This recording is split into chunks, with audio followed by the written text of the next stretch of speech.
네, 안녕하십니까. 세무사빠의 세금 이야기. 오늘도 세법의 어떤 기초 부분을 닦는 느낌으로 한번 좀 살펴보도록 하겠습니다. 오늘 살펴볼 내용은 납세 의무의 어떤 확장 부분이죠. 납세 의무의 확장이라는 것은 기본적으로 다른 사람, 원래 주된 납세자가 있고, 근데 그 납세자로부터 세금을 거둘 수 없을 때, 그렇죠.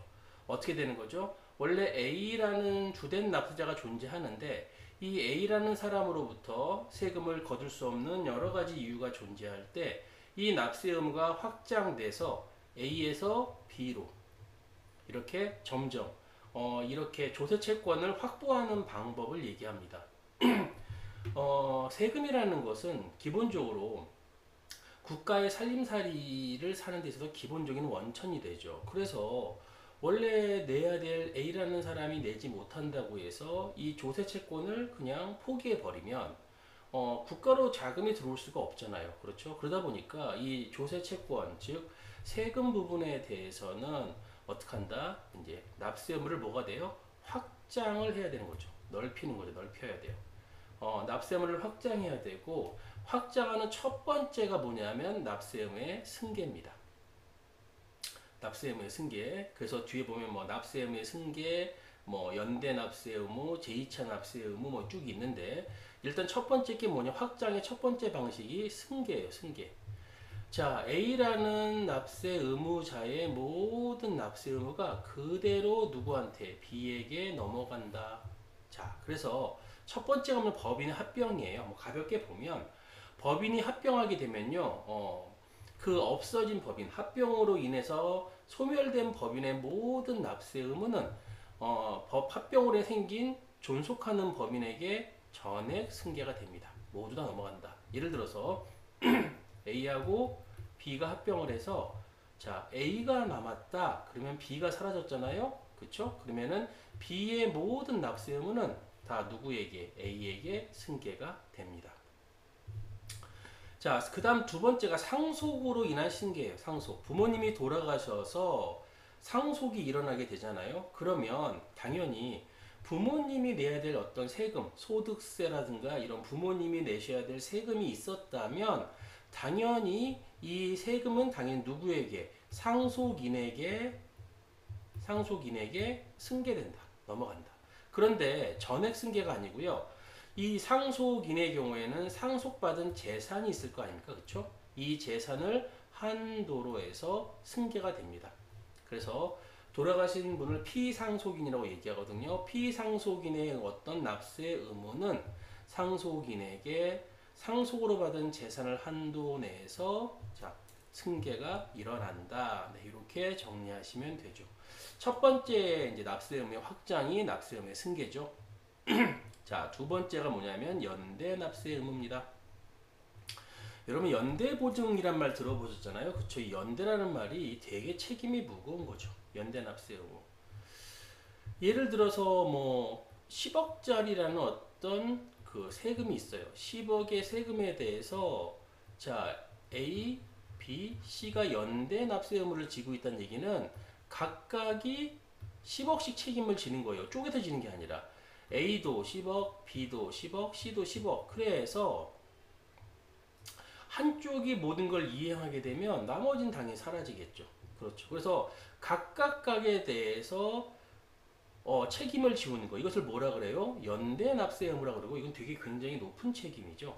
물론 이 A가 책임지고 나면 각각 A, B, C 사이에 어떤 지분 관계에 따라서 달라고 얘기할 수 있겠죠. 소구권은 있습니다. B나 C에게 뭐 달라고 얘기할 수는 있지만 어쨌든 국가 입장에서는 이 하나의 단일 어떤 그 세금 채권에 대해서 조세 채권에 대해서 각각에게 독립적으로 전액의 책임을 지음으로써 좀 더 확실하고 공고하게 이 채권을 확보하겠다. 이제 강한 의지가 보이는 게 연대 납세 의무죠. 여러분 그래서 이 연대 납세 의무는 되게 높은 자, 납세 의무 확장 중에 하나죠.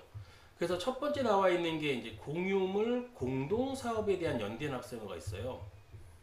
그래서 이 공동사업하면 연대 납세 의무가 아니냐 하는데 이거는 개별세법이 우선하거든요. 그래서 개별세법, 소득세법에 가서 보면 이게 지분별 납세 의무입니다. 공동사업의 경우에 연대가 아니라 지분별로 납세 의무가 있죠.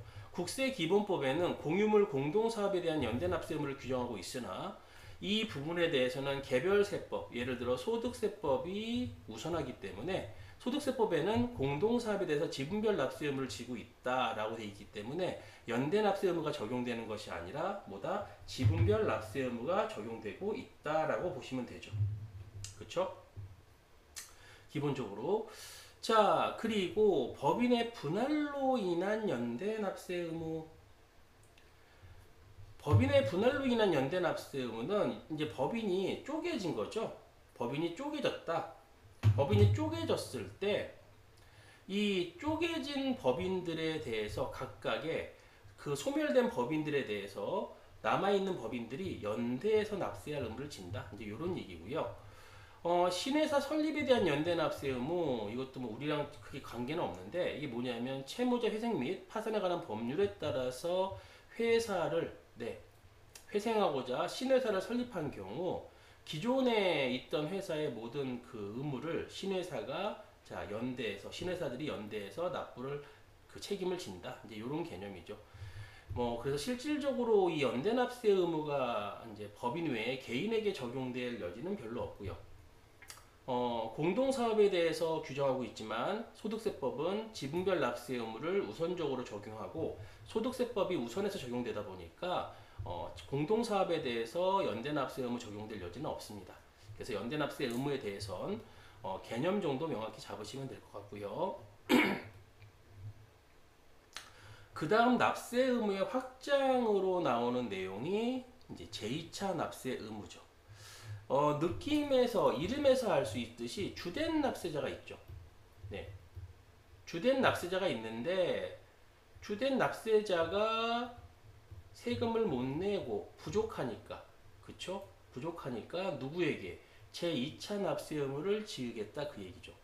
결국 부종성과 보충성의 특징을 가지고 부종성이 뭐냐면 따라다닌다는 거죠. 주된 납세 의무를 전제로 성립한다. 그래서 주된 납세 의무에 변화가 생기면 얘도 변화가 생겨요.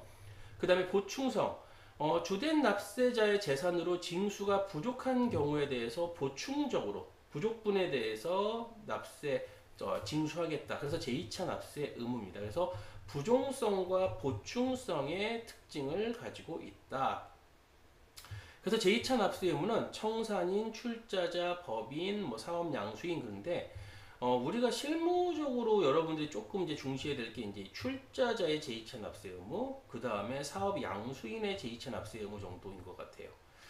간략히 보면 청산인의 제2차 납세 의무는 뭐냐면 단순한 얘기죠. 여러분 보면 법인이 멀쩡히 하다가 해산 등기를 한다. 자, 해산 등기. 해산이 뭐죠? 이제 우리 흩어지자. 더 이상 사업을 하지 말자 이거죠. 그러면 해산 등기 전까지는 뭐예요? 정상 영업이에요. 정상 영업인데 해산 등기 이후부터는 이제 뭐가 들어가는 거예요? 청산의 과정을 거칩니다. 청산이라는 게 뭐죠?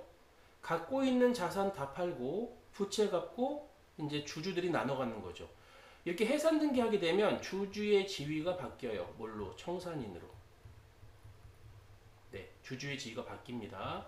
자, 이건 뭐냐 하면 이 해산한 법인이, 없어진 법인이 세금 다 잘 내고 해산하고 청산하면 얼마나 좋아요. 그쵸? 그런데 요 법인이 세금을 다 안 내고 그리고 재산도 다 처분해서 청산인들이 나눠 가졌으니까 재산도 없죠. 이 법인의 세금 부분을 안 냈을 때, 이 해산한 법인이 세금을 안 냈을 때, 그럼 누구 보고 책임을 져야 돼요? 주주가 뭘로 바뀐다 그랬죠? 청산인으로 바뀐다 그랬죠? 그래서 청산인들에 대해서 부족분에 대한 책임을 지우겠다. 이게 제2차 납세 의무예요. 누구의? 청산인 등에. 맞죠? 자, 출자자나 사업 양수는 좀 뒤에서 보기로 하고, 법인 뭐예요? 주주가 세금을 못 내니까 거기에 법인이 제2차 납세 의무를 져라. 그 주주가 세금을 내도 부족하고 재산도 없고 하니까 법인이 제2차 납세 의무를 져라. 이제 이런 개념인 거죠. 그래서 우리 자세히 이제 출자자의 제2차 납세 의무, 사업 양수인 가서 보면 결국 다 그래요. 주된 납세자가 세금을 못 내니까 자, 제2차 납세 의무자에게 책임을 묻겠다 이 얘기죠. 자, 그래서 출자자의 제2차 납세 의무 가서 볼게요. 출자자 이제 비상장 법인에게 적용합니다. 자, 무한책임 사고는 거의 없으니까 무시하고 자, 이제 과점주주 볼게요. 과점은 여러분 50%를 초과하는 자, 본인과 특수과기자 합쳐서 50%를 초과하는 사실상 그 회사를 지배하는 그런 뜻이죠. 이 과점주주에 대해서 비상장 법인의 경우에 그 법인에게 부과되거나 그 법인이 납부할 국세 및 강제징수비에 대해서 2차 납세 의무를 집니다. 당연히 법인의 재산으로 뭐가 부족해야 돼요? 징수가 부족해야 돼요. 법인의 재산 징수가 부족한 경우에 제2차 납세 의무를 진다. 그쵸? 그러니까 결국 무한책임 사원 과점주주 결국 과점주주 여러분 이게 비상장 법인은 가족회사가 많다 보니까 특수관계자 합치면 다 50%가 초과되는 경우가 많습니다. 그러면 솔직히 법인과 과점주주가 거의 한 몸이다라고 볼 수가 있겠죠. 그래서 세법도 이 법인이 내야 될 세금이 법인의 재산으로도 징수 부족하고 세금을 거둘 수 없다. 그렇다면 누구에게? 과점주주에게 제2차 납세 의무를 지운다라는 개념인 거죠. 그래서 뭐 이 과점주주 때문에 하기 때문에 이 비상장 법인의 경우 2차 납세 의무를 자 피하고 싶다면 당연히 지분율이 50% 초과하지 않게 특수관계자 합쳐서 50%가 초과하지 않게 가면 되겠죠. 그러면 당연히 과점주주에 해당하지 않기 때문에 그걸 지지 않는다. 네, 그렇게 보시면 되겠죠. 그 다음 네 번째 사업 양수인의 제2차 납세 의무. 사업 포괄 양수도를 얘기하는 거죠. 자, 여기 사업이 있습니다. 자, 어떤 사업이 있는데 A라는 사업이 있는데 이거를 갑이라는 소유주가 하다가 자, 전체를 다 누구에게? 자, 을에게 넘겼어요. 그러면 여기 있는 고객들도 그대로 있고 종업원, 뭐 시설, 뭐 이런 거 다 그대로 있겠죠. 모든 사업이 그냥 통으로 다 넘어간 거죠. 이거 이제 포괄적 사업 양수도라고 하는데 이럴 때 갑이 내지 못한 세금을 누구에게? 을에게 책임을 지우겠다. 그 얘기죠. 그런데 아무 때나 다 그렇게 하느냐? 아니죠. 이 양도인, 갑과 을이 특수관계 있느냐? 이럴 때 적용하고 또는 이 을이 양도인의 어떤 조세회피 목적으로 이거를 사줬다. 이제 이런 것들이 입증될 때 이걸 적용하는데 그러면 모든 세금이냐? 아니에요. 양도일 이전에 그쵸? 양도일 이전에 납세 의무가 어떻게 된 거? 확정된 거예요. 딱 세금이 나와야죠. 정확하게 얼마 된지. 그러니까 신고납세제도 의무라면 신고가 된 것들. 그리고 또 뭐죠? 그 사업에 관한 국세해야 돼요. 그 사업, 요 사업 A라는 사업이 되니까 법인이었다면 법인세, 개인 사업자면 소득세, 또 부가가치세 이것들을 얘기하는 거죠. 이 당의 그 사업에 대한 국세 등으로 확정된 거. 자, 그리고 그걸 가지고 재산을 갖고 해도 징수 부족이 발생했을 때 갑에게 묻지 못한 책임을 을에게 사업 양수인에 갑이 양도인, 을이 양수인이죠. 을에게 하겠다. 그럼 여러분 이거를 보고 우리가 알 수 있는 건 뭐냐면 이게 양도일 이전에 확정된 국세니까 이거는 어떻게 하면 돼요? 이 을 입장에서는 국세 완납 증명 이런 것들을 띄워봄으로써 네. 이런 거 체납이 있는지 없는지를 확인해 봄으로써 이걸 확인할 수 있겠죠. 왜냐하면 이게 부당하게 갑의 경우에 이렇게 갑이 내야 될 세금을 을이 부당하게 지을 수는 없으니까 이런 부분들을 좀 미리미리 왜냐하면 사업에 대한 국세로서 납세의무가 확정된 거에 대해서 책임을 지다 보니까 이런 것들은 좀 미리미리 확인해 봐야 되지 않는가. 네, 이런 생각이 들고요. 요게 사업에 대한 사업 양수인에 대한 제2차 납세 의무입니다. 자, 그래서 오늘 살펴볼 내용은 납세 의무가 어떻게 해요? 확장되는 거. 본래의 납세자로부터 다른 사람에게 납세 의무가 확장돼서 넘어가는 뭐 승계, 그쵸? 연대 납세 의무, 제2차 납세 의무 등을 살펴봤습니다. 네, 또 다음 시간 또 찾아뵙도록 하겠습니다.